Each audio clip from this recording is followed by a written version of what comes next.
هم باز کرد.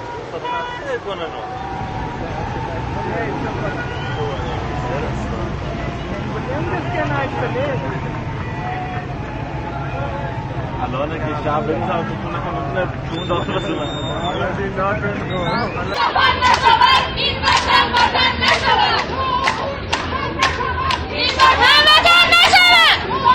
همه فیلم بردارن.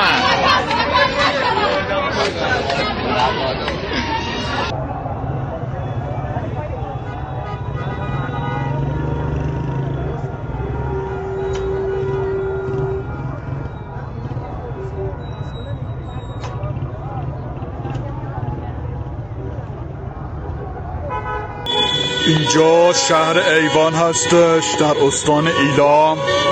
مردم به اعتراض بیبرقی وارد خیابون ها شدن و دارن بوق میزنن.